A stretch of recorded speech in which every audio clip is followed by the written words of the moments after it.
What is up, everybody? It is Cairo Loves You. If nobody loves you, I do. We are here for the very first episode of Good for the Game, a brand new talk show series for poker and everybody alike.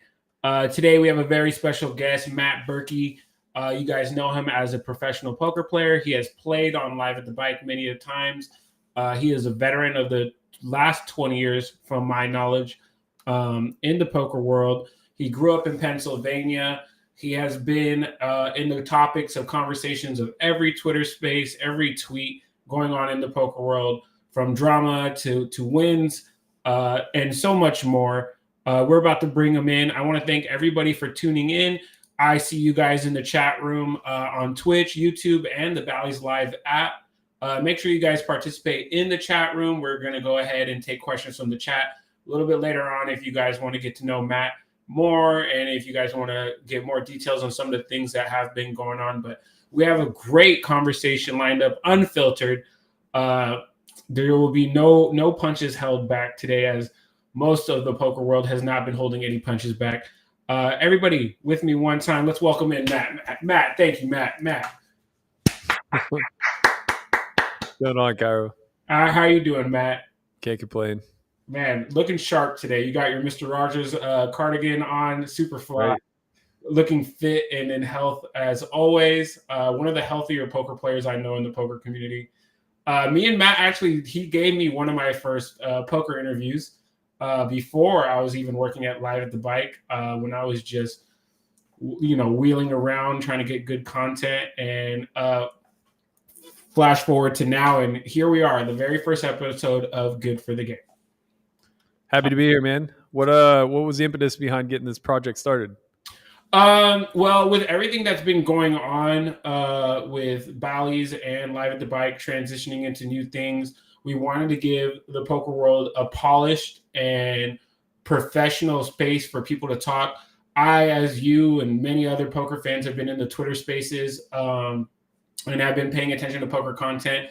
And it came to my attention that there is a better way to go about this for my version of how I would enjoy this content and consume it.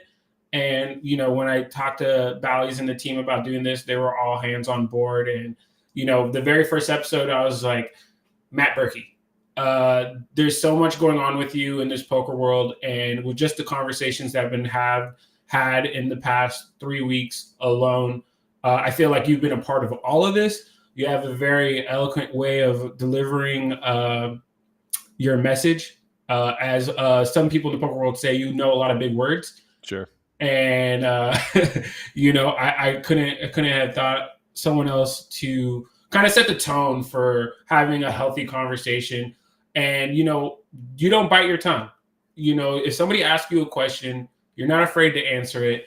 And that's one of the more important things here, is like, people don't want to get sugar-coated conversations or PR, advised conversations or responses. And I figured it'd be good. For everybody who doesn't know Matt Berkey, you've been sleeping under a rock, but lately you have just been involved in a heads-up match, which we'll get into. You've been part of poker streaming since the dawn of it. I remember watching you personally on the earlier Live at the Bike episodes. What was that like to see it was 2004, but you got involved in what year? So I started playing poker in 2003, pretty professionally at that point. My first live stream was, technically, I went deep in the main event. So that was probably the first time that I was televised at all. Shortly thereafter, I think it was like so that was 2010. I think 2013, I did a Poker Night in America. And then my first Live at the Bike stream, oh man, I think it was right as Feldman was taking over. So maybe 2016-ish, somewhere around there. It was, I want to say 2016 sounds right, because Poker Go launched in 2017, and I was on the first episode reboot of Poker After Dark. But at that point, I'm pretty sure I'd already played Live at the Bike. Okay, dope. Yeah, and you watched Live at the Bike before you came on, and what were your thoughts about that? I mean, I don't think everybody is really all that familiar, or let me rephrase. I don't think enough people are familiar with the history of Live at the Bike. So coming up in the early moneymaker days, the only televised poker we had was the World Series and WPT. Um, Around, I want to say like 2005, I think I was like just either graduating college or just a year removed from college. So 2005, 2006, somewhere in that time frame, Live at the Bike came up with this daily show that was running out of the Bicycle Casino that you could live stream on the internet. And that, back then wasn't really a thing. So it was kind of like a pay-per-view membership type of channel, if I recall. YouTube wasn't at all really very prevalent at that point. They may have been operating on Justin TV, which eventually became Twitch. Mhm. I truly don't remember the origins of how the actual stream came out, but I know that they had, similar to what the streaming world looks like now, they had theme shows, but it was much more geared towards stakes that all of us were playing. Like they had regular 5-10 games, and a lot of characters came out of that little collective. Lehman Poker, Bart Hansen, Tuck, I'm trying to Seabach. Poker Road was developed off of Live at the Bike. Gavin Smith was a big part of that. And Scott, why am I forgetting? Scott Huff was another one of the hosts, as well as Ali Najad. So a lot of long-standing people in the industry kind of had their origin stories from Live at the Bike, and it really was this glimpse at LA poker that otherwise was completely unknown outside of like stories that maybe you heard from Barry Greenstein secondhandedly through his books or through his website, whatever the case may be. Yeah, and in those earlier years, you went to Gannon University. You were a computer science and mathematics major, which means big brain. Sure. But you were also heavy into baseball. Yeah. And seeing that you transitioned at that point, it was in college that you decided to go full-time / pro with poker. What was the deciding factor for you to be like, hey, baseball was the dream, but poker is the reality? Yeah, I think it was just kind of like a natural progression where I didn't really have a choice any longer. I knew I didn't want a 9 to 5. I knew I didn't really want a job. I never even interned as a computer scientist. Like I learned how to program. I learned how to do all the hard, annoying stuff, and realized that that just wasn't for me. So I pursued baseball to its ends as best I could. I went to every tryout across the Midwest that I possibly could, and I would stop at casinos along the way and play. Go to Detroit and play in Greektown at the MGM and a few of the other spots. Travel all the way to upstate New York and play in Turning Stone. Go to Atlantic City for a few tryouts. Play at the Tropicana and back when the Taj was still open. Just grinding out small stakes there. And what I noticed was that I was just having a lot more success at poker. I was getting a few callbacks here and there for baseball, but I was getting older. And when you're trying to get your foot in the door, you really have this window between now it's probably a little bit younger because of all the travel ball and stuff. But back then it was like between 18 and 22 is really your window to get noticed. And for most of us, that's during college ball. So I was 22 by the time I graduated. Spent a couple years trying to get picked up. Never really made anything of it. Had one last hurrah where I lived in Yuma, Arizona for 2.5 months and was a part of a winter league where a lot of actual talent came out of that league. Scott Richardson ended up pitching for the Blue Jays for a couple years. I believe he was their number 2 and ended up throwing for them in the World Series. Sergio Romo was actually briefly my roommate down there. He was 19 at the time and freshly signed by the Giants. Ultimately went on to be their closer. Now he may still be with the Rays. I'm not sure, but spent a lot of time with the Rays whenever they were making some runs. So there was a lot of talent there, but I wasn't good enough. I think there were 50 contracts handed out of that league out of 300 or 400 players. And I didn't get one. But while I was there was a local casino that ran their very first No Limit Hold'em event. It's called Paradise Casino. They had just gotten No Limit. They were right on the border of Arizona and Cali. So they put the poker room, like what I mean on the border, I mean like there was a line going through the casino. Like on the map. Yeah, so they were literally on the border, and they put their poker room on the Cali side so that they could spread No Limit. and then they had their table games on the Arizona side so that they could have a casino license. The So loopholes of loopholes. right. So it literally divided the actual casino itself. And they ran their very first no limit hold'em tournament on my birthday, which happened to be the only weekend that we had off the entire 2 months. I entered it. It was a $500 event, and they guaranteed $20K to first, which ultimately proved to be like half the prize pool. I just went wire to wire, won the $20K, flush with cash, left there with no contract, and kind of just determined to say like, okay, well, I guess this is my new career path. Yeah, it's usually those risk it moments. And like, was $500 for you like a lot at that time? No, I mean, the funny story is, so prior to going to this camp, I had acquired my first true bankroll. I'd spun up to about 80K or so. And I'd committed to going to this camp in like October of 2006. Like late December or maybe early November-ish, somewhere in the winter, I had back-to-back big scores in the Party Poker Daily. So I got like third and second back-to-back days for a total of like 40K, which brought my bankroll up to like 80,000. And I, for whatever reason, I had this, well, I know what the reason was, but I would play a lot of like heads up PLO back then. And I did okay, but it was 2005, 2006, whatever. There wasn't a huge skill gap between the highest stakes and the lowest stakes. It was just a money factor thing.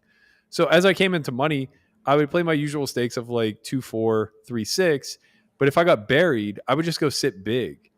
And one night I was, getting buried at 3-6. I jumped up to 5-10, was still stuck. All of a sudden I was down like 6K, and a 25-50 game was going. So I sat, and then I sat at another one, and another one, and another one. And suddenly I'm playing like 6 tables of 25-50 full ring, where like I'm just a heads up player to begin with, and I'm probably not even very good.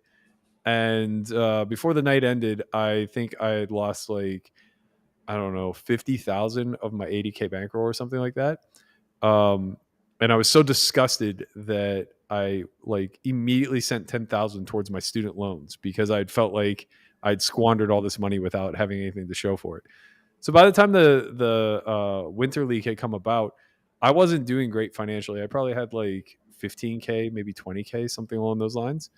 So $500 wasn't a ton of money to me, but winning that tournament was.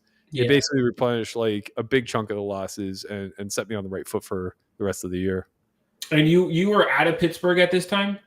No, well, sort of. I was in Erie, PA, which is 2 hours north. That's where I went to college. So I was still in my college apartment. I mean, I was paying like $150 a month in rent, so my expenses were quite low. What year was? I don't even want to date you, but damn, $150 for rent is absurd. That's like a cell phone bill now. 2006. Yeah, well, I mean, I was splitting it. Our total rent was probably like $500, but there was 3 of us. Yeah, it's like an insurance note now in California. Yeah, of course. We just had Mother's Day's passed, and I know you have talked about your situation with your mother and her addiction. What was yesterday like for you? I don't know. Mother's Day and Father's Day, I don't really like lean too heavily on those holidays. I guess in passing, I think about my mom. I probably more so think about my grandmother. I think she was like the biggest influence on my life as far as like a female figure goes.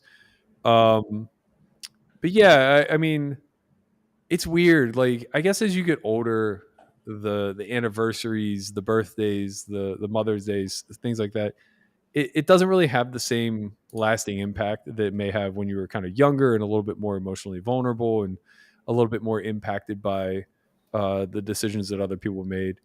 I think like when it comes to my mom and my grandma and other people that I've lost throughout the years, you think about them sporadically, like something triggers a memory or brings them to the forefront of your mind. And it seems to be very rare that it's actually like a holiday or an occasion like that for me. Yeah, and it's such a deep topic.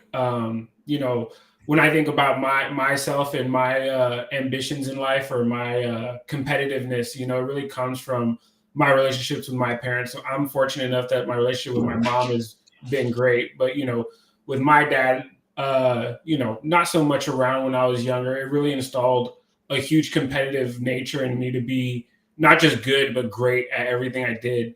Yeah. And I wonder if the same was for you, and where I see you today as a a big competitor, not only in playing high stakes but in content creation, etc. Do you think those relationships with your parents really shaped the way you move today? Yeah.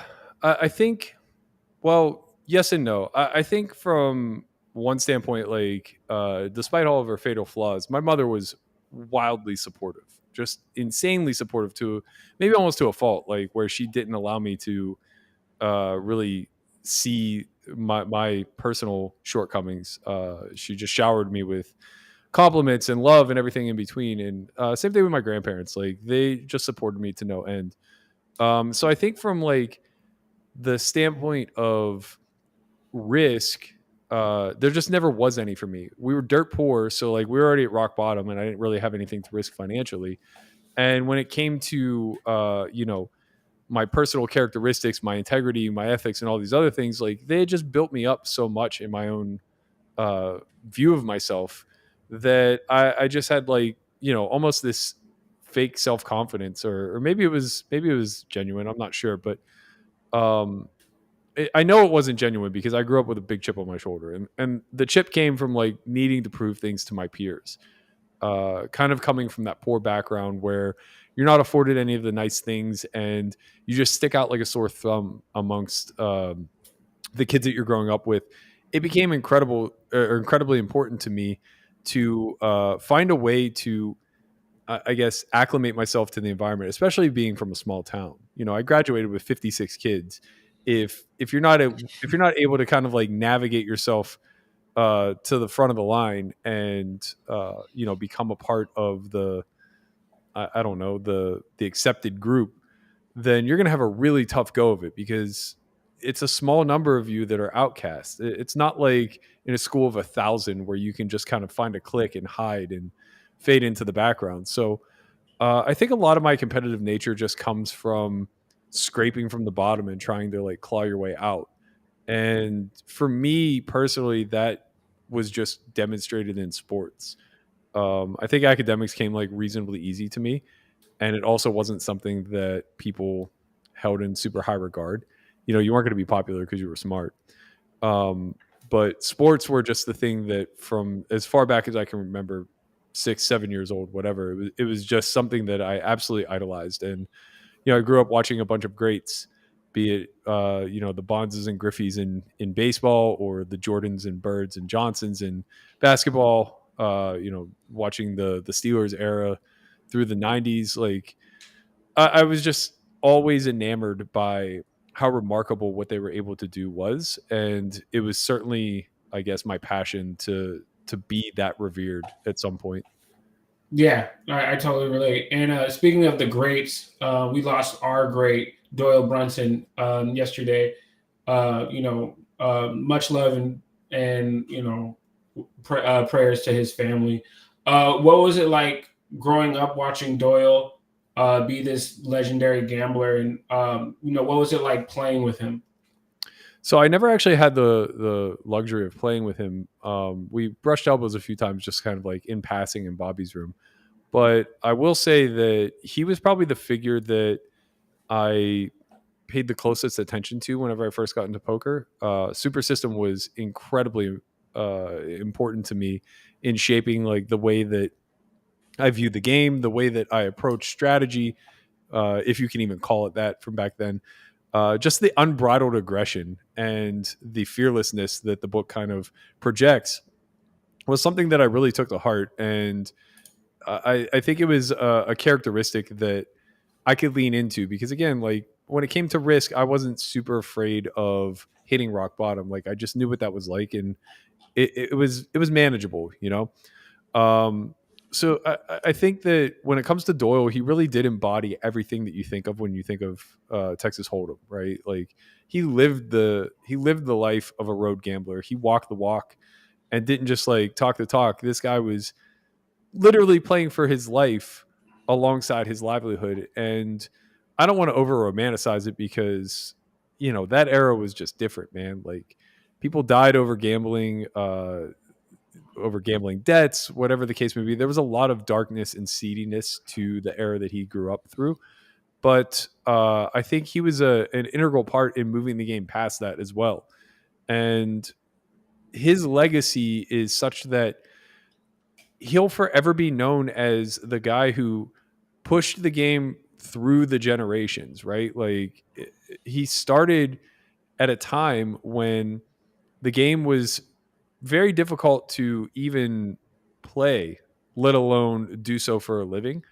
And he managed to push it through all the way to the moneymaker effect, into the internet era, now into modern day, and he remained competitive throughout all of it. So I think that there's a certain level of folklore that just surrounds Doyle in a way that we idolize those pioneers of other games. Like when we think of baseball, it's always going to be Babe Ruth, right? Yeah. Doyle Brunson's just going to be synonymous with Texas Hold'em forever. Yeah, no, he definitely established that. And, he openly said that, in today's era, people can learn through GTO and going on the internet. And he actually had to go through these things in his lifetime to get to the skill set to where he was today, where somebody now, they have software wise and training courses. And, he survived all that. He's going to be dearly missed. The quote I found from Doyle that really stuck with me: a man with money is no match against a man on a mission. And a man with money came at your integrity and everything that you were as a person by the name of Nick Airball. Much love to Nick Airball. You guys had a heads up match. One of the very few known things is that me, you, and Nick were actually talking about this in January. I first was listening to the conversations online and then watching the streams, mainly as a poker fan. And, by the luck of me just having both of your guys' phone number, I had reached out to you and I was like, how do you feel about playing Airball heads up? And you're like, anytime. I'm so with it. Did you feel like, did you anticipate what it would turn into, what it was? And did you feel like you had an edge from the start? That was a hell of a segue. Yeah, I mean, honestly, I don't think people are going to really fully ever know the details behind this, but if Doug didn't hijack the conversations that were taking place, there's a greater chance that we would have played as early as like late February, early March, because the initial conversations that I was having with you were that we would play casually heads up, that it would just be like, would be in the same city at certain times and would have a game kind of thing. And that was the way that I had always wanted to go about this, right? I know that from a publicity standpoint and from the public eye standpoint, especially if you're trying to settle some sort of like grudge or beef, it makes way more sense to do a challenge similar to like what Galfon did in the Galfon challenge, what Doug did between him and D-Negs. Having that organization and structure to it where people can peer in makes a ton of sense. But like, I'm not a heads up player and he wasn't a heads up player, and we both have other games to play. So I've played a handful of people heads up, but it's always just a one-off where they text me and they say, I'm in town and I want to play you heads up. And it's like, okay, I don't have another game today. Let's do that. So this thing definitely took a weird turn once Doug got involved. We had some back and forth. I obviously had some hesitancies playing it on stream, but it seemed like it was just going to be like 1 day or 2 days. So I was trying to make time for it. But at the time, I was also being offered a position as CEO for another startup. So I was in the midst of like juggling these two big endeavors. And it's like, well, I definitely don't want to take on some sort of heads up challenge if I'm not going to have any time to put effort into it. So I just kind of like let it die on the vine. And I thought that it had, all until Airball went to the Doug podcast and kind of said what he said. I know you initially kind of reached out because you had been watching the Hustler live streams and he had been talking shit on there or whatever. But like, I didn't care. That stuff meant nothing to me. It was very different once Doug kind of platformed him, right? Because it's not that Doug's podcast is watched by so many more people than a random Hustler stream. It's more so that it's so concentrated to the subject matter that's at hand. If Nick makes an offhanded comment on live stream, most people aren't even going to hear it, right? People are tuning in and tuning out. They're there to watch the hands. Unless it gets clipped in something that goes viral, nobody's really even going to hear it or pay attention to it.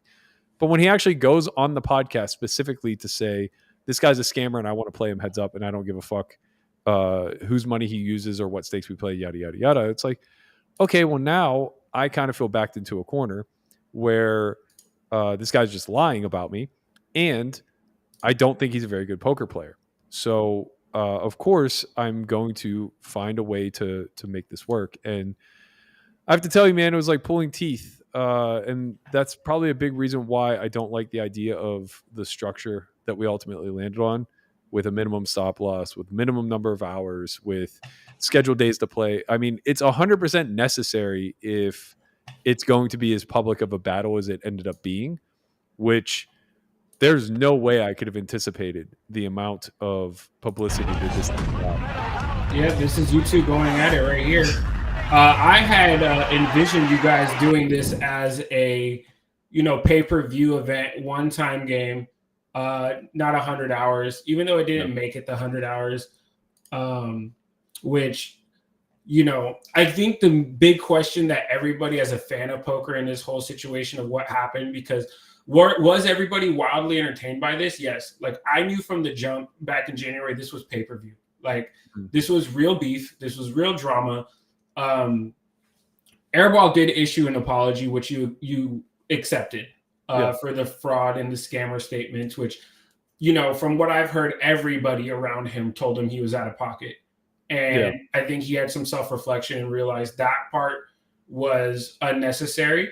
And he wanted to have a fighter's edge on everything during the match, to not really necessarily apologize till it was done. And one of the questions that were asked of him was, if he would have won, would he have apologized? And I think he had a very fair, honest answer, was, I don't know. I think losing gave me clarity, is what he said in his own words. And, a lot of things were said. I know you still feel a certain way, and he still feels a certain way about many things. But, the idea of you guys being friends is out the window? I mean, I don't. Here's the thing, man. Like, I'm not friends with a lot of people. Like, I'm pretty particular about who I let into my inner circle. So it's like, could we be acquaintances? Sure. I think that's fair. Yeah, like I'm not all that. I'm not going to scrutinize all that much about people that I have like loose interactions with. But I don't feel any certain way against Nick. The disdain that I had for him was based solely on the statements and the character attacks that he had towards me that, I just think are verifiably false. And I judge him off of those, right? So it's like, anybody who's willing to just throw out those sort of character assassinations without any hesitation, like, I'm going to judge your character now based off of that. But I thought the apology was very sincere. I appreciated it for sure. Again, like, who knows what would have happened if roles were reversed, but I don't care. Like, we don't need to live in the alternate universe, right? Like, we played the match. I won handily, and I got what I wanted out of it, I guess, from the standpoint of proving that statement was both false and him kind of walking it back. I think this is the $1 million question, Matt, that everybody wants to know. What are you going to do with that $1 million? Well, as is public, it's not all mine, but with my share, I have a little bit of it set aside. I'm going to finish my backyard, and I did this once before. So a few years ago, I went on a hot run in short deck, and some of it was at the expense of Ben Lamb, who was almost certainly much better than me at the game at the time. And it was right as I was building my house. So as they dug my $130,000 pool, I took a video of it and just sent it to Ben on Instagram and said, Ben, I just want to thank you and memorialize this pool by naming it after you. I appreciate you paying for it. And I think I'm going to do something similar here with the rest of my backyard. I want to get a pickleball court and a basketball court. Wow, that is very Caucasian of you to say a pickleball court, but I'm here for that. I balanced it with a basketball court, man. Balance. That is balance. Pickleball is very hot right now. It's very in. It's like the fidget spinners of today. It really. I want to make a bet that I think I'm a big dog at. That if I dedicated everything to pickleball for 18 months, that I could make the pro tour. But I think I'm a huge dog, so I would need to get like insanely long odds. One, I didn't know pickleball had a pro world tour. Oh yeah. One of the other things that happened on Live at the Bike was the statements on Patrick Antonius that I believe you corrected the statement and you said you were wrong. Would you challenge Patrick to pickleball? Oh man, I would love to play against Patrick. I'm pretty sure he has a tennis background. He is a tennis pro background. Yeah. I was actually talking to Vince Van Patten during the GPI Awards, who also has a tennis background and has picked up pickleball at the singles level, which he would just mop me. I have no racket sport background at all, so I'm terrible at singles. But I think we could get a nice 2-on-2 with like Patrick and Vince, myself, and then like one of my friends who's like pretty decent. No, it would be Patrick in person versus you and whoever you're taking. High Oh, me stakes. and Vince versus Patrick in person would mop for sure. All right, it's going to be a high stakes. You know how it goes with those guys. High stakes Yeah, matchup. yeah. This is going to be. I think Patrick could be really great at pickleball for what it's worth. Like he has the perfect build for it. You know, not only Doyle was he a legendary gambler with golf, but Patrick. You know, there's been a lot of tennis challenges in the poker world of recent too. So now we can transition into the high stakes pickleball I'm here for it, man. and we want to see that. Trying to stay a little more lighthearted, but I might have to beat Dan Smith with a frying pan. yeah, you know, whatever objects, you know, you could play Doug Polk with the dildo or whatever he had. As we get back into drama, breaking news. One of the things that happened in a Twitter space, you said Doug Polk is not wanted with the cool kids at the table in the poker world, as I phrased that in my own words. Sure. What was that conversation like with Doug as he really opened up to like accept all the takes on him? Well, I mean, I have a much different perspective on it. Like, I think that was a very manufactured space. I think he had talking points written down that he was trying to steer people towards, and that's why he wouldn't answer my general questions and kept trying to pinpoint me down a specific path. But the phrase that you're actually talking about is certainly taking way out of context. What I was actually trying to say, and I'd said it on our podcast multiple times, was that Doug kind of finds himself in a very strange scenario as a professional, in the sense that the arena where he built his credibility and his acumen, the online heads up arena, is one that both kind of died off, and he's probably not as competitive in any longer. And that's no slight against Doug. It's more of a tip of the cap to how fucking good the online heads up players are. Yeah. So, you know, in a way, Doug kind of graduated out of that community, but those are his peers, right? Those are the people that he talks shop with. Those are the people that look up to him the most.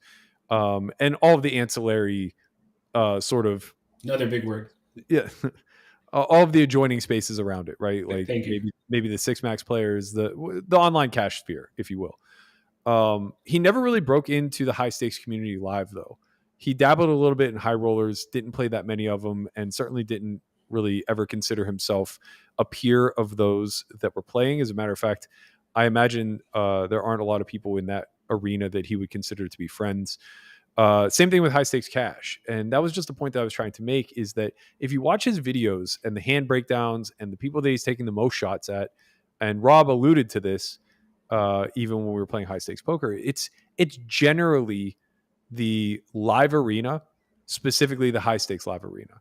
So he's taking shots at Mercier, he's taking shots at Negreanu, he's taking shots at myself, at Torelli, at Charlie, at Rob Young, at Leon, at Aussie Matt, you know, basically all of these characters that have built up the live sphere. And the thing is that he has no experience there. And truly, he's not really welcome, right? So basically, he finds himself kind of a man with no country, where who is Doug's peer group, right? Is it online content creators? No, because he's probably kind of the kingpin of that arena, and nobody really, like, there's no secondary person who rivals him, right? Like, you don't look to the vloggers and compare them to Doug. So Doug and Nemi are not the same. Doug and Brad Owen are not the same. They're apples and oranges, right? Yeah. So there's no like content creator to really compare him to. He carved out his own niche. There's no peers there. Well, he doesn't really play online any longer either, so there's no peers there. He's not really accepted into these high stake live games anywhere, so there's no peers there. And I think like what Phil and Bonomo and myself were trying to echo is that when you create a bunch of enemies, and don't do anything to mend fences or acknowledge that you have a peer group, you do kind of find yourself in this situation where everybody just sees you as cruel. And that was just the honest to God's truth. It wasn't some sort of we're in the in club and you're on the outs type of thing. It may have came off that way because I was getting frustrated with him railroading my conversation Yeah, down some he sort of matrix dodged a lot of questions. But do yeah. you feel like it's fair to say that your critics of you kind of put you in the same regards of that, they reach out to you, or you are somebody online with a platform making content about them consistently? And I would say that you get more or less slack for those takes than Doug does. Perhaps. I mean, I don't think we've done a lot of call out pieces, right? Like there. All right. Yes. To answer your question more directly, yes. When we're talking about operators, I think that like I'm very critical of operators, and that probably doesn't get very appreciated because they're not my peers, right? It's very clear that I'm the customer in the customer operator dynamic. So I'm speaking on behalf of the community whenever I call out GG for rake, or I call out Hustler for not having proper stream security. And the issue becomes whenever you do have some sort of relationship with the people who are behind those operations, right? Like I've said some critical things about the WSOP, and I have a very long standing relationship with the higher ups behind that industry. So I think that like I probably have not done a great job of smoothing things over or running things past people that I have even like uh, call it a casual relationship with. You have Prior their phone to, number is yeah, probably the better way to put it. yeah, exactly. There's probably a little bit more of due diligence that I could do before kind of coming out with something that is a strong opinionated piece. And I'm working towards that. I want to make sure that I don't become. Basically, I know this is going to come off as sounding like I just have disdain for this person, but it's just an example. Like every time we have a show where it's clear we're going to take a hard stance on something, I run it by the team and I say, okay, like before we come up with this stance, I just want to make sure we're not being Doug. And I just mean that in the sense of like, I don't ever want to come off so heavily biased and dogmatic to a certain stance that it appears I haven't even considered things from the other side, or I True. haven't considered the person or operator or whatever that we're going after. But at an individual level, like we came after Ali, we came after Jake, we came after Bryn. Like you just have to, right? Like to be a good standing person in the community, you just have to speak out about that type of behavior. Well, I feel like the whole beef with Airball kind of stemmed from you criticizing the operation where he comes from, Yep. and with them entering the content space as well. The statements were made on those parts that they reached out to you and you didn't reach back. And I think one of the bigger statements, I think, as us as poker fans would like to know, is there any validity to the statement that you were trying to set up a poker house or a card room in Texas when you came at Doug for the No. lodge? They play with timelines so badly. I was trying to open a room before Doug even knew what the lodge was. So I was trying to partner with Palm Social, which closed probably a few months into Doug owning the lodge. This was like a 2019, 2020 timeline. The pandemic set things back. And then as more time passed, it just became clear to me that the market was too small to kind of support what they wanted to do. It was all hinged upon them getting into Dallas, which was denied long before Doug had opened the lodge. So yeah, I was entertaining the idea, but I never went forward with it. Uh, Thereafter, I was reached out by similar ownership of the people who own the place across the street from the lodge, but I was just never interested, and I made that clear from the start. I didn't think the market was big enough. I saw what the bottom line was on these rooms, and it just doesn't look like there's a lot of meat on the bone. The big selling point was having food and beverage and a liquor license, but I don't want to get into the restaurant business, man. I know how that goes. It's not a high success rate type of business. So I was always out. I've never once attempted to compete with the lodge. And yeah, they're all just like very much playing with timelines whenever it comes to that stuff. Like so that's the problem that I have. That's the general issue that I have with people who seem to take issue with me is that they take partial truths and they twist them in such a way that make it seem as though I have some sort of ulterior motive in the things that I'm saying. But the fact of the matter is that when you actually look at the true timeline of things, all it does is give more credit to the fact that I know what the fuck I'm talking about, because I was in this space in some capacity or another. And I have an idea of like how that market works, how security works, how the stream security works. Like I've had my fingers in this, like dabbling in this space for quite some period of time. So these criticisms don't ever come from an uneducated or unwarranted platform. I speak out in a way that I feel is necessary. And as far as like the HCL stuff goes, I understand why Airball's offended. And I know that it's probably coming from the top down, right? Like a lot of just grumblings of like, I wish this guy would shut up. And, you know, Nick is a player who's loyal to that stream, just keeps hearing it and saying like, okay, maybe I can do something about it. But the fact of the matter was that the reason why everybody who had some affiliation with HCL during the Jack 4 felt like they were all under fire is because ownership allowed it to be that way. They were so haphazard in their stream security, and there were so many holes to poke through. And again, their findings demonstrated this, right? I didn't make this stuff up. Whenever the findings came out, they said it was very unlikely that the system was breached to be cheated. But here are like a dozen points of conflict that can be rectified moving forward, or have been rectified since the examination took place. And all of those points of weaknesses were what we were pointing out. They had somebody working the back room who had real-time information that took money off of one of the players' stacks. Like, yeah, that implicates everybody. That means there's access to everybody. There's a recording, an audio recording of Ryan telling everybody to get the fuck out of the peak room. And it sounds like there's a dozen people in there, including Airball, who was playing on stream that day, right? Like, these are things that just cannot happen in an environment where 7 figures are on the line and security is of the utmost importance. Now, they've obviously corrected those things since, and they deserve all the credit in the world for making their stream more secure moving forward. I think all streams as a whole Of course. have improved since this. Absolutely. But we can't just like, have revisionist history and go back and look over that and say like Berkey was being totally unfair and wouldn't accept an olive branch. Like, they offered me to come through and look at their setup. Why? I come through and I notice like 50 things that are wrong with the bat. Like, all that's going to do is make me shout even louder. You guys should shut down for a week and get this shit fixed. Yeah, and I think the praise that went to Doug was that he showed up, made some suggestions, and went back and did make a video pointing out file cabinets, et cetera, et cetera. Yeah, but he went so soft.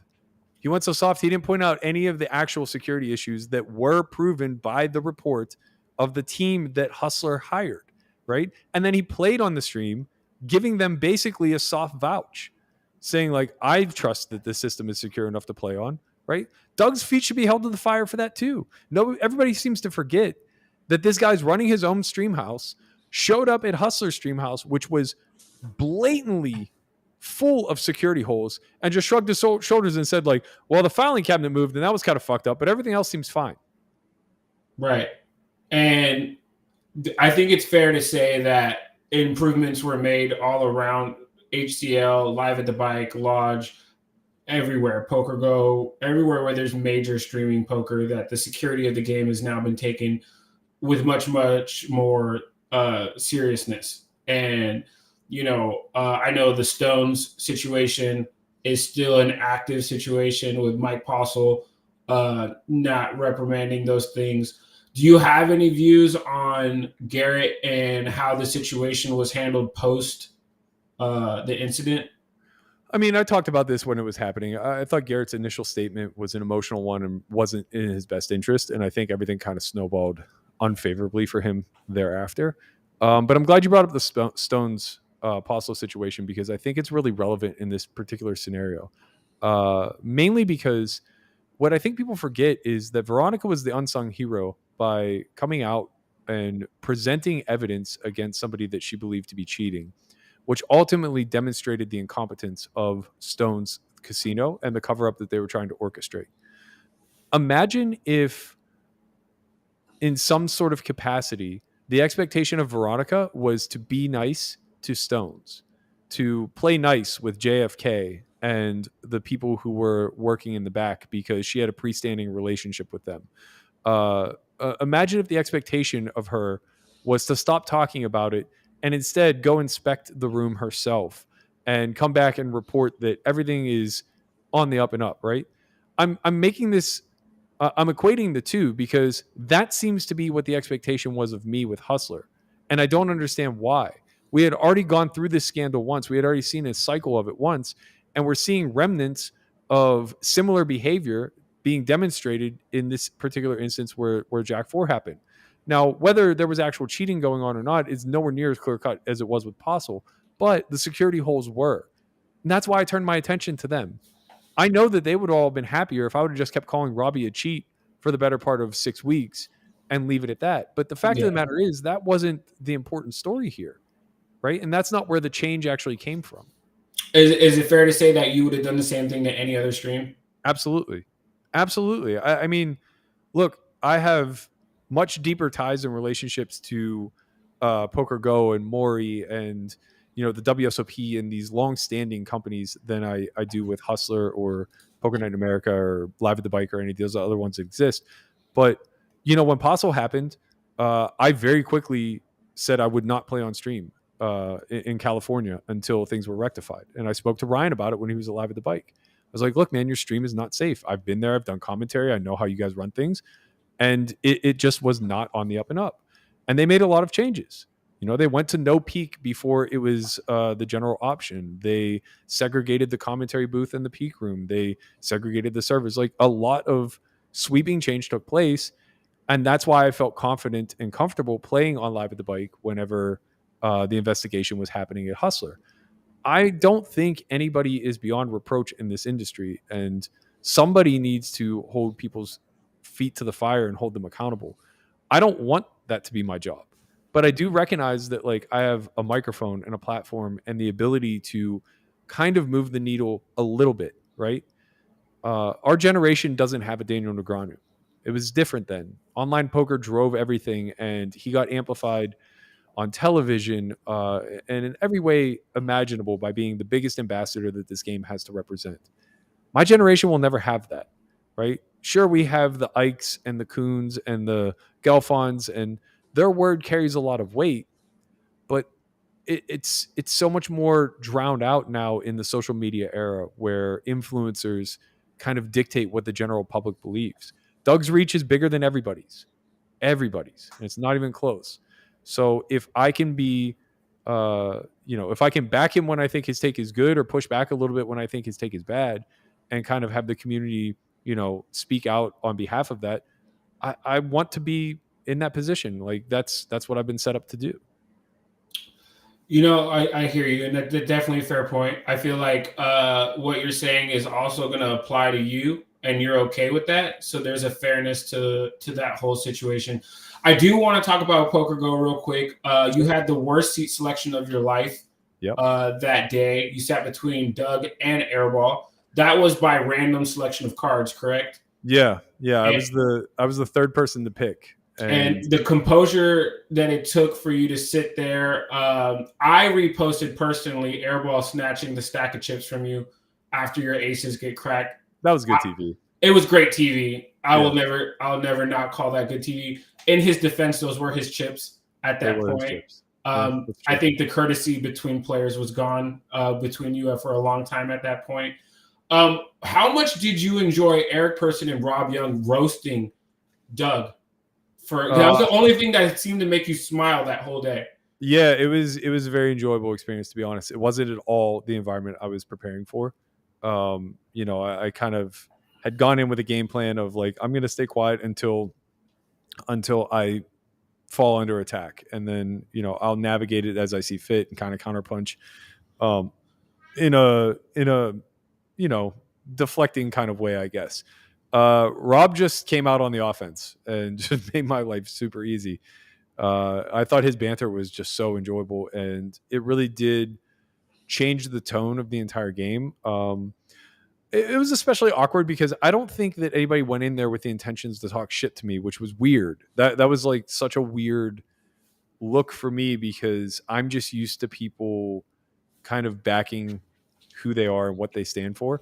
So if you're gonna say some shit on Twitter Spaces or on a long Twitter thread or whatever, I expect that to be the same case whenever we become in the same room and we're sitting face to face.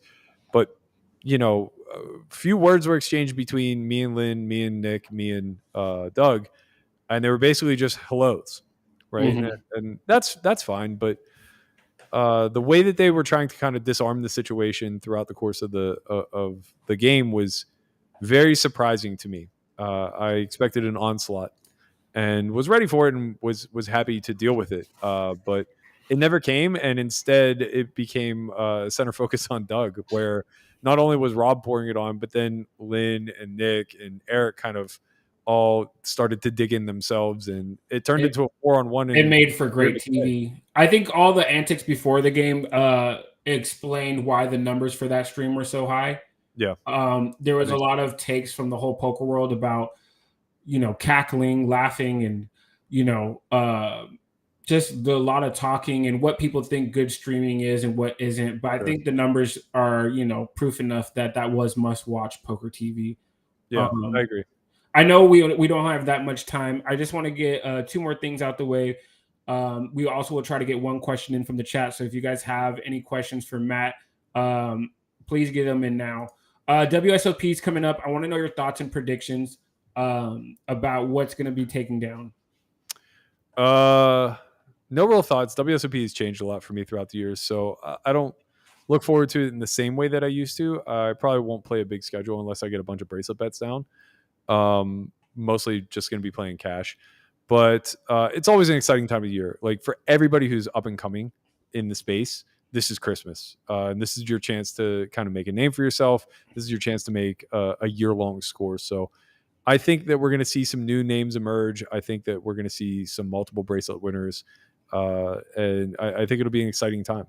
Would you buy action from Rampage? In what, the World Series or in the $1 million World Series? More likely in the World Series than the $1 million game. Yeah. Yeah. No, World Series is for tournament play. Let's say that. Yeah, he's a luck box. I'll take some. Is he the favored luck box in the public eyes and the tournament world's eyes? I mean, he's the favorite in the sense that he's lovable. I don't know that like the math supports him, but yes, he's very loved amongst the community. Yeah, very much so. I believe, people are polarized on you. They're either one way or another. One of the great things you're doing right now is Solve for Why. But one of the more interesting things you're doing is Poker Out Loud. I will bring this up real quick so everybody can check this out. You guys can watch the newest episode of Poker Out Loud. It's out right now. Why did you start this? And for those who don't know, can you explain what this whole concept is? Yeah, so the origin actually dates all the way back to Daniel and Poker VT, which I didn't realize until after we had already filmed our first season. But the idea was that, it would be great to be able to hear people's thoughts in game. And we kind of saw something like this done on Run It Once, where they played a 9-handed sit and go, and each of the pros spoke their thoughts in real time. And then all the audio clips were edited together. I was like, well, for live, we could do so much more. We have a great film crew. We have these RFID tables, and we could just do, basically a ring game where people just speak their strategy out loud. And it started out as more entertaining than strategic. Season 1 and season 2, we're just doing some wild shit. We're not really playing by the book. We're certainly not like thinking in terms of theory. We're more so just like playing off of what we know of each other's games. But it's certainly evolved into something that is quite theoretical. The strategies are very baselined, and then you'll hear the adjustments that take place based off of who it's against, what the meta is at the time. Like all of that is kind of spoken out loud. So for me, this is my favorite thing that we've ever done. I consider this our hero product. I look forward to a time where it gets a bigger stage, but we're still just in the crank it out, get the content out there kind of mode of the business. Yeah, and in that clip we were just showing against you and Landon that you recently posted with the 5-4 clubs, trying to get one through on him, and you guys had a nice laugh after. It seems like the environment for this is really good. I know Poker Llama personally has been on there. That's a good friend of mine. Shout out to him. He's spoken well about it. I know you invited a few months ago people from the poker media to come try it out. One of the biggest, I guess, criticisms, which I feel like in a capitalistic society is nobody else's business but yours, was the price point. Well, I think it's important to delineate, right? So, like, what you just watched is our training stuff that you can get for $50 a month at solveforwhy.io, or $500 a year. We discount it for the yearly subscription. What Poker Llama came to is the Poker Out Loud Academy. So that's a 4-day academy where every other day they play for 8 hours, and they play in a Poker Out Loud format where they stop and speak their strategy out loud. We do commentary in the back and kind of point out what they do well and what they don't. The other 2 days are just full strategy construction from the ground up. So ultimately, they end up getting somewhere in the neighborhood of like 20 hours of coaching plus, 16 to 18 hours of gameplay, which pretty much breaks down to something around $100 an hour. Very reasonable for, semi-private coaching, I would say. Yeah, if somebody has that bankroll, then that's their decision. Sure. We are going to drop the link to that in the chat for you guys to check out. Cairo wanted to do a little solve for why with you on one of my favorite hands you had at Live at the Bike. I recently made a compilation. We've been dropping compilations every week, and we did 2 compilations. We did Matt Berkey's greatest hands and Matt Berkey's worst hands. I will, because this conversation went so great, we'll choose to go to the Matt Berkey's greatest hands list. Sure. If this conversation went poorly, trust me, the tab for your worst hands was right there, ready to go. But let's get into this, and then we'll like to hear your thoughts real quick. This is you against Garrett. Bring me all the way to the water. Do you remember this game? I do remember this game. Nice. I did not play well this session. There's your buddy Nick. Yeah, shouldn't be 3-betting this hand pre. That's step 1. Should definitely just be flatting. At this time, was everybody like fearful of Garrett at the table? No, I don't think so. I think we all just were pretty accustomed to playing with one another. Better believe Matt's going to continue to barrel here. All right. Range, plus he's got a gut shot. Big size here is actually fine, which I think I chose. I think most people thought that was bad back then, but this is a very reasonable in 3-bet pot. I'd also like to point out that eggs. Okay, overbet is not reasonable. Order. Yeah, fair enough. Overbet is not reasonable. This is way too large. Something more like half to 3/4 would be fine. Garrett has a clear call. He's losing to ace king, losing to ace 10, losing the pocket tens, and a call from Garrett. And then beating my bluffs. 19,500 in the pot, and that's a good turn card for Matt Berkey to continue his aggression. Seems like a must barrel here. A 2 SPR. Probably just going to want to set up geo sizings so that we're all in on the river. So something like 3/4 pot here, 3/4 pot shove on the end. Is that right? Yeah. Maybe a little less, like 2/3 pot. I'd probably overbet again, though.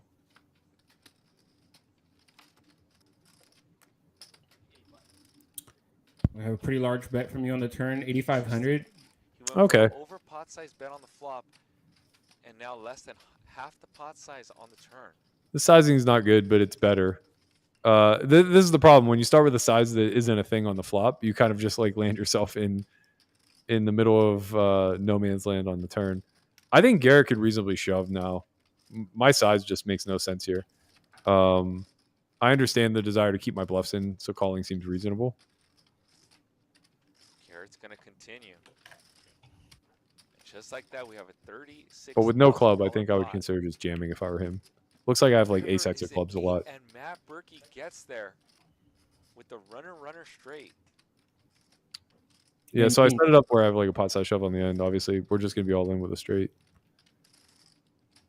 And now Garrett folding makes a lot of sense. Looks like I had a lot of ace X of clubs on the turn as played. Or possibly a hand like what I have.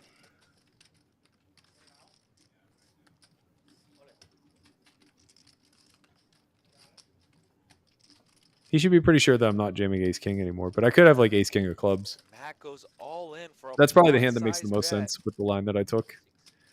Yeah, this is a total punt though by me. I played the hand pretty poorly Garrett made a good on every fold stream at the earlier. river. We have seen a few live at the bike punts Do by it you. once again. I mean, for context, this was 2017, I think. So this is just when you started streaming poker. Yeah, Heard in the yeah. I was game. probably like maybe a year into playing stream games, and I was used to playing I would the assume Ivy a Room time shift's game gonna with fly in there. me and 8 whales every single day. So I wasn't very refined on my sizing strategies by any stretch of the imagination. I Garrett think I was pretty joins good the at finding blender. the big bet spots, but I probably over applied them too. This overbet on the flop being one of them. Garrett does a great job of finding a fold here. I think his play is more impressive than mine, to be quite honest. It's very nice of you to say. I mean, I don't think I played the hand very well. It'd be a lot cooler if it Why were like the Berkey's 7 very of clubs tough and to I play with. jammed He's anyway. gonna be using a lot of all-in sizing. Yeah, I think in 2017 we didn't really understand geometric sizings at all. So the reason why the turn size is what it is so that I have exactly pot on the river, because that was like a thing back then. Is that you wanted to be jamming for a round pot that causes like the most confusion or indifference, I guess, for your opponent's bluff catchers. But Garrett in a spot here, I probably think gonna have to since throw in another then time we've shift. just learned a lot more about theory and how ranges kind of narrow based off of the sizings that you choose and the line work that you Garrett take makes and things of that another nature. good fold. Yeah, he does make the Honestly, fold. Thank Yeah. you guys for watching. Well, stop sharing that. We will miss the live at the bike as we are now transitioning into live at the Tropicana from Vegas. I know you're going to be on those shows. What can you tell me, or what excitement do you have about the show coming to Vegas? I'm pumped for the show because I can play 5 days a week. So it's like it can become, my staple game if the games are available. I'm just excited to get it off the ground. I keep hearing, rumors that the Trop is getting demolished now for the Oakland Athletics Stadium. So I don't know, man. I just want to see more high stakes poker come to the city. It's baseball trying to come get revenge for you quitting it Yeah. early in life. But Yeah. no, live at the Tropicana is coming, you guys. Bally's live app is something you guys should download for the latest information and for the streams on there. We will be streaming on YouTube and Twitch. For that, you guys will be seeing more of these. I do have another episode of Good for the Game coming up next week with Phil Helmuth. Is there anything, Matt, you would like to ask Phil as we do a pass the question from this episode to the next one? What can I ask Phil? Ask him what he thinks fair odds are for a bracelet bet for me, only playing no limit hold'em events 10K and below, and then ask him what he thinks fair odds of him winning a bracelet are.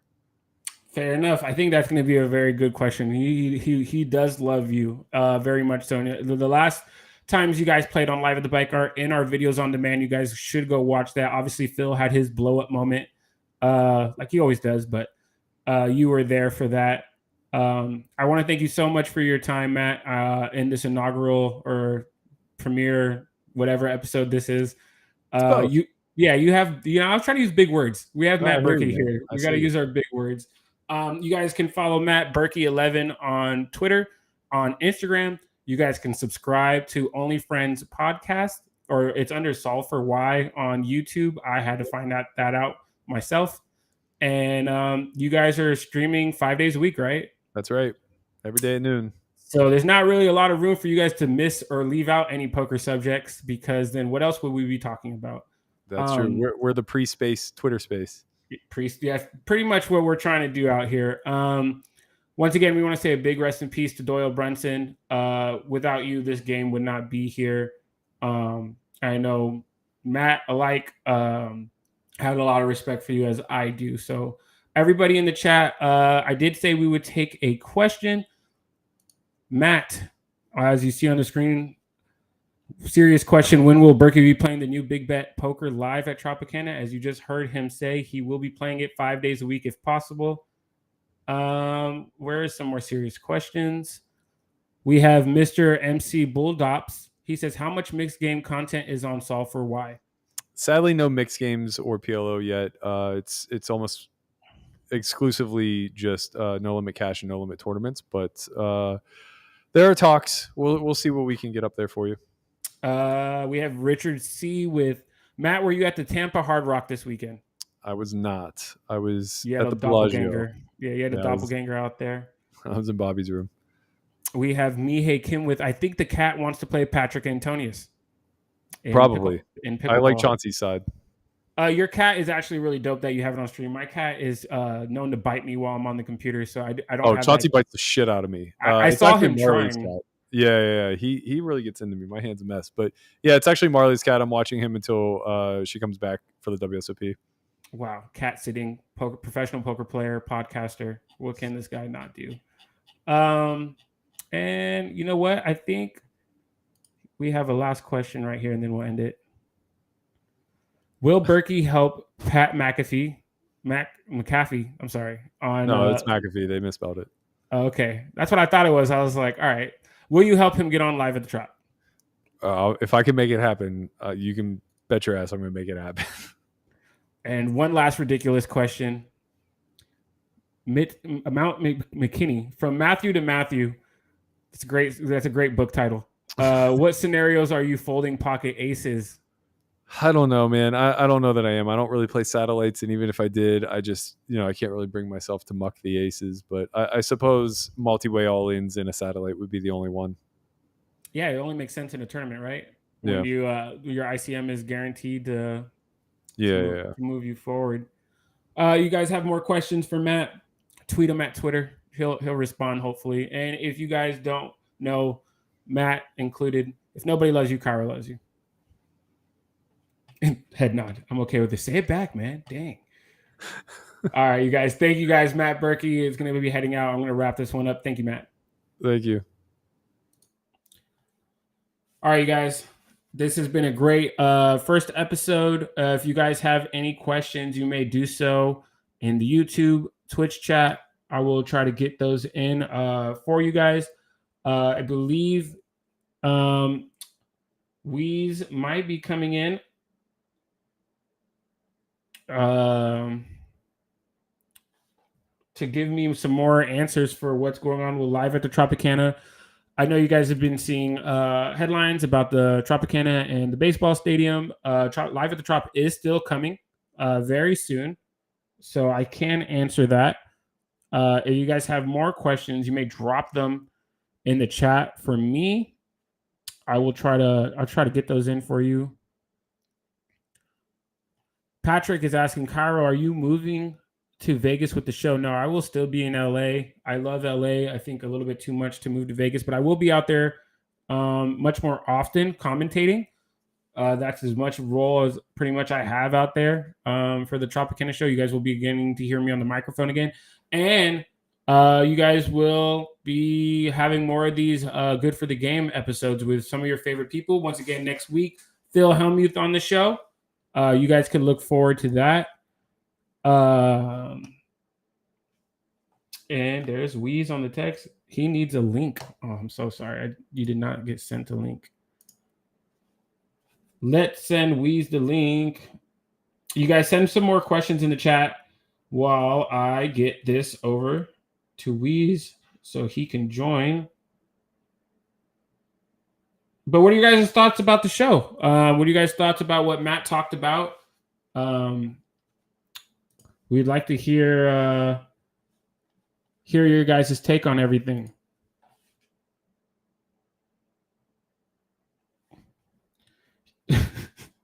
Weez says he has a bad mic. You know what? We'll bring Weez in on the next episode so we don't have to be too delayed in waiting for him. But I appreciate everybody. You guys can message me on all social media platforms with your ideas and suggestions at Cairo Loves You. Never mind, Weez is here. We're going to bring him in. Hello. Hey, what's up, Cairo? What is up? I thought you weren't joining. Great job on your first interview, and congratulations. Oh, thank you. I see you have Live at the Bike on the TV in the background. With Jungle Man. That looks pretty cool. That was a great episode. That was with Jungle Man, Berkey, Robbie. I think Phil was in that game too. He was for about half an hour. Probably a little bit more. No, Sorry, this is Phil. when he came back. This is when he came back and played longer because he actually won some hands. I remember. Phil's okay with the needles. Matt, you know a little bit more about Live at the Tropicana and what's going on with Bally's. Why don't you let everybody know a little bit more? If you guys don't know, Weez is creative director for Live at the Bike and works with Bally's as well. He kind of knows a little bit more than I do. Weez, take it away. Yeah, I was just on the phone with our executive producer, Houston Curtis, this morning, and actually are finishing the final camera tests over at the new studio at the Trop. So, despite all the rumors and news leaks and questions about the Trop being demolished, the show is going on and it's going to be starting very soon. I have Houston's book right there. As you can see where I'm pointing, there's Houston's book. It's a great read. What's the name of the book? $1 Billion Hollywood Heist. The Hollywood Heist. I was just going to say the heist, but I know there was more words. The true story behind the pictures in the book are great. But yeah, so the Trop show is going to be starting really soon. And Alex, our producer out there, has been putting together just some sick lineups. So once that game is off the ground, it's just going to be a whole new thing for live streaming poker, I think, in terms of how often we're getting these kind of crazy games with players that you just haven't seen before, because most of them live in the Las Vegas ecosystem when it comes to high stakes poker. So there's going to be a lot more going on with the Bally's Live app, right? Yeah, all the games are going to be streamed through the Bally's Live app where you can sign up. You actually get paid Bally's bucks to watch. So every hour, every minute you spend on the app, you're actually earning. So I know that's going to be something pretty exciting for the poker grinders out there who are watching this content anyway. So you might as well be making something while you're doing it. Yeah. And, we've had the Bally's predictor game as Nightbot hasn't got over that yet. So yeah, cameras are being tested. Lineups are being created. The Tropicana is not being demolished tomorrow. So the show is going to be going down. Salute to Alex putting in a lot of work and the whole team over there. I've been seeing some of my favorite poker streamers go over there and hang out with Alex on the regular. You got to keep that locked down, Oh man, we can't leak anything. No leaks yet. Why? Can we leak one name? Dude, we got to leak something, right? What's for everybody. Leak? Huh? What's the name you're trying to leak? It starts with a P. Starts with a P? All right. Go for it. I've been seeing Alex riding helicopters with Pepe. That was super awesome. Pepe, so this is a fun story because there hasn't been any high stakes poker at the Trop in a very, very long time. So there was no players bank set up there. So Pepe is the first person to drop money in the players bank or at the Trop. So he's the reason. So it's Pepe's player bank, I think, will be its name forever until little random facts that I know about that I haven't been able to share with anybody because I have been on a zipper and we can't say anything necessarily yet, but it doesn't mean that Bally's isn't going to be in other places besides Vegas. So you guys want to stay on the lookout for that. You guys can still follow us Live at the Bike on Instagram and Twitter until that name changes, which I'm believing it's going to change somewhat fairly soon. Yes. And I want to say thank you to Matt or Weez, and thank you to Matt Berkey. Thank you to Houston and Rick, our producers. Thank you to Brian and Jake for helping us put all this together. And of course, I want to say thank you to Cairo for putting this together himself with the team. This is going to be fun. Weez, are you excited for Phil Hellmuth next week? Absolutely. And I really like this pass along the question idea. I think that was great. So it'll be interesting to see what odds, we have a star-studded lineup for the next month. So I think it's going to be interesting to see some of our favorite personalities ask each other a question. And we may be bringing on multiple guests for certain episodes. So you guys, all of your recommendations are going to be taken seriously, at least by me. If you guys send me a DM on Instagram or send me a tweet on Twitter, we will be sharing out clips from this episode. So when you guys do see that, please, if you're ever so kindly, hit like and share and help us grow this show because it's good for the game. Yeah, drop in the comments what surprise guest we should bring on during the Hellmuth interview? I already have an idea of one, but Well, no, I have but to maybe the people watching. if they guess it. So yeah, we should bring in. Yeah, if you guys can guess who it is, I would be super shocked. No, it's somebody. It's not someone that they're guessing. I want them to suggest it, and then we'll go get that person on the show. Oh yeah, make your guys' suggestions. Go for it. I've made some suggestions. Tyro's a bit of a dictator. I'm a man of the people. Just remember that, because I started. I've as a chat pro on Live at the Bike. I started in the chat, and look at me now. I'm on a live stream with you. So I know. Sam, I think it's crazy. You know, I just celebrated my 1 year of poker around this time, a few months before May. Actually, I was watching Live at the Bike in multiple poker streams, and I was streaming on Twitch playing low stakes poker. And yeah, we have progressed very far. I actually have a very funny clip of me and Weez, but I will save that for social media if you guys want to see. I'll share that again. Where we have an all in hand, and then we were like, we should work together. Yeah. All right, well, congrats on the first stream, Cairo, and I'm gonna jump out, but thanks for doing all this, and I'm looking forward to the next one. Yep, I think that's a great place to wrap it up. You guys could tweet or DM me on Instagram with your guys' concept.